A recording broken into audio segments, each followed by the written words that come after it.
আসসালামু আলাইকুম। আমার নাম ফাহমি।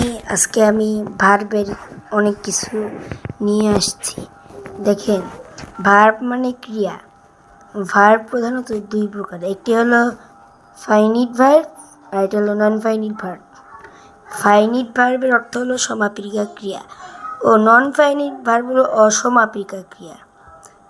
এখন ফাইনিট ভার্ব প্রধানত দুই প্রকার, একটা হলো প্রিন্সিপাল ভার্ব, আরেকটি অক্সিলারি ভার্ব।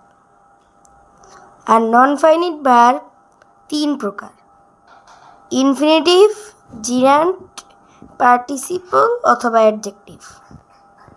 প্রিন্সিপাল ভার্ব আবার দুই প্রকার, এক ট্রান্সিটিভ আর ইনট্রান্সিটিভ। আর অক্সিলারি ভার্ব দুই প্রকার, যেটা হলো প্রিন্সিপাল অ্যান্ড অক্সিলারি ভার্ব আর modal auxiliary verb.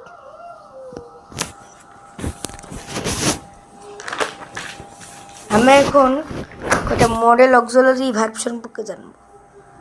Model auxiliary verb: can, could, will, would, needs, shall, should, must, have, to, had, to, ফেন, অট টু। ঠিক আছে, এই কয়টা অক্সিলারি ভার্ব এখানে দেওয়া আছে। এ বাদেও আরও কয়টা অক্সিলারি ভার্ব আছে, এটা জাস্ট উদাহরণ। এখন লেখা আছে প্রিন্সিপাল অক্সিলারি ভার্ব।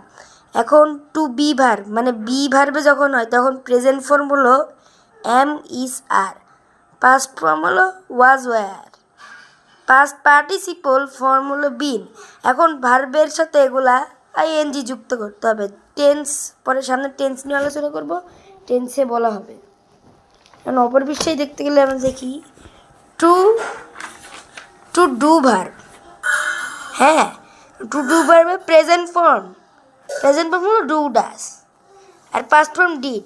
এখন ডু, ডাস, এখন ভি গো লেখা আছে, এখানে বোঝাতে যাচ্ছে যে ভার্ব গোজ বেস ফর্ম। যখন টেন্স আসবে তখন বলে দেব। To have verb, present form হলো হ্যাভ আর হ্যাজ, আর পাস্ট ফর্ম হলো হ্যাড। এটার স্ট্রাকচার হলো verb goes past participle form. টেন্সে এগুলো দরকার হবে।